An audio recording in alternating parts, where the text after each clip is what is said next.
Greetings. Today a High Elf Prince LARPing as a Dark Elf Rogue will bestow some wisdom upon you all, and we'll start with a question regarding the gods.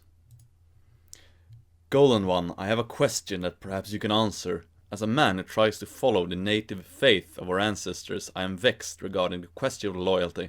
My heritage is mostly Germanic, but with some Northern Italian and Swiss Italian and some Celtic. I have to ask, is a person of mixed European ancestry to choose which gods and ancestors to honor, or should the pantheons of all my ancestors be included?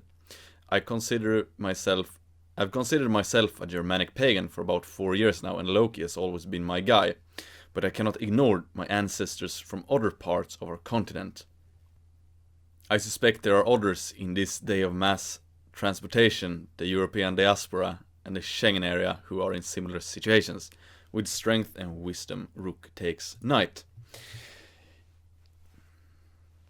Now, first and foremost, before I answer this, I view the gods and mythology more in a cultural sense than a strictly spiritual sense. So, if someone with a more purely spiritual sense is watching this, take it for what it is. It's just my perspective. I use European mythology as a driving force, as inspiration and motivation to push the pace, to set the pace high. So that is my unique perspective on this question.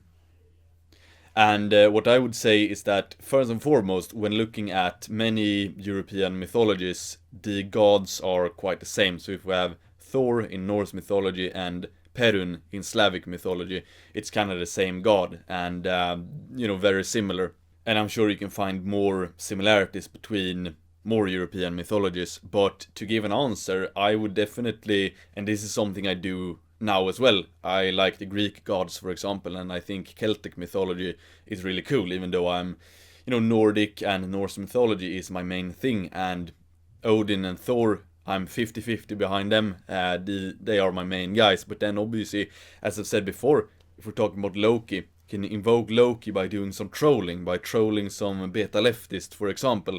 And if you do something with martial endeavors, you can do that in honor of Tyr or Mars or Ares, etc. So you can have minor gods by the side of your main gods.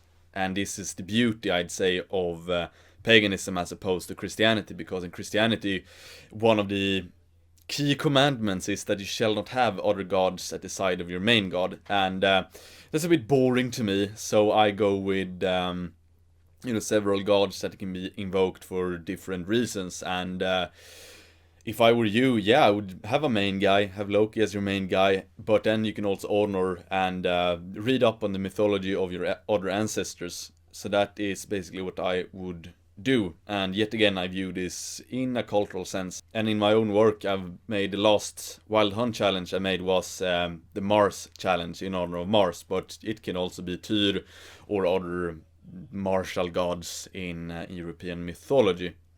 So to conclude, I would definitely read up on the myths of all the gods and draw inspiration from them. And then you can have your main deity, which you align with, but draw strength from many different things.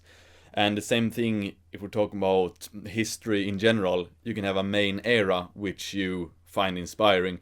So perhaps you, as for all Swedish guys who are watching this, some guys might think the Vikings were cool and want to model themselves to be a Viking adventurer in the modern world, or perhaps someone want to draw inspiration from Carl von Linné and be more scientific. Some wants to be a Carolean soldier, etc. So, but that doesn't mean that you need to neglect other eras of history. Anyway, rambling, long story short, use many sources of motivation and inspiration. And European mythology is so rich, so there is plenty of motivations to be had. Next question. Actually, a related one. After listening to your latest video on Christianity and paganism, I wanted to ask what you would consider the proper spiritual path for someone who wishes to connect more with their ancestral pagan roots. There's a lot of wishy-washy new age bullshit when you look up pagan groups, especially in the US. Yeah, definitely it is. There is a lot of heresy going on, but that's just the case in the Kali Yuga in the modern world. I can recommend Survive the Jive. I think he is good, and then obviously read the old sagas. That's the best bet in my humble view, at least. Go directly to the old stories, and you don't need to necessarily be in a group either to express your spirituality. But first step I would say is read up on it. Then again, as I said in the previous question, I am not viewing this primarily as spiritual but more cultural. So reading up on it is at least the first step. So perhaps not the most deep answer you've ever heard on this channel, but that would be my take on the situation at least. My friend, how close are you to finishing your book? Would you consider publishing an audiobook of it alongside it so I can listen to your glorious voice? The book question. I have been so extremely busy as of late. There's so much things that have been going on, very glorious things, which I will update you all on in due time. But a lot of glorious things going on indeed. But when they are settled, and probably when the autumn comes, I will have the time and focus to just get the book done, and then hopefully either late this year or very early next year. But I aim to have everything completely set at the end of the year, so then I can just release it in the beginning of next year. So that's the book update. And yes, I do indeed intend to release an audiobook version of the book itself, so that you can listen to my soothing voice when you embark upon your wisdom walks. Next question, do you have any plans to do more challenge videos? They really helped to motivate me, because getting direct orders from our glorious lion gave me a direct sense of accountability and got me into a lot of good habits. Working out, reading, etc. Also, as I'm a book addict, do you have any new book recommendations? Thank you very much. It warms my heart to hear that you can draw inspiration from the challenge videos, and that's exactly what I aim to do with these challenges, that you have something direct, direct instructions to do. And yes, there will be a Wild Hunt Summer Challenge. I am still in the process of finalizing the details, so it's a good challenge that is doable and that makes sense and that is appropriate in this particular moment in time. And then as for book recommendations, I have plenty of them, and I will make a separate video on this later on, but Survive the Economic Collapse by Piero San Giorgio is very good, very much recommend that indeed. So to just mention one book, definitely. And then also, I haven't read all of it, I read half of it.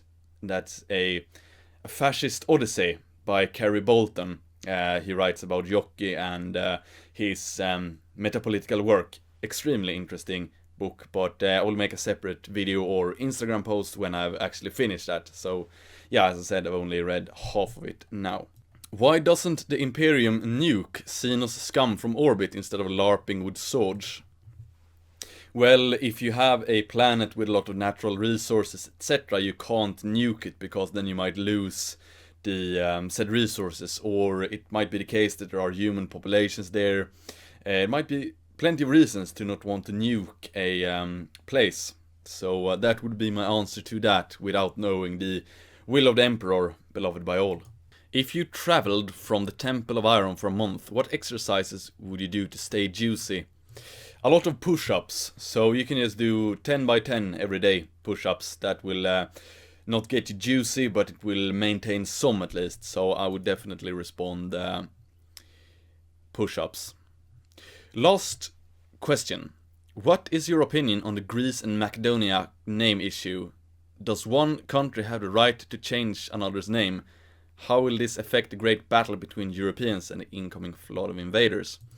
Well, I am, as a firm friend of Greece, I am obviously on the Greek side in that name conflict, and I based that upon just looking at where the ancient Macedonian kingdom was, and that's in modern day Greece. So I view it a bit heretical perhaps for the Macedonians to have taken that name, but I don't see it as a major issue. But for the record, I'm just on the Greek side there.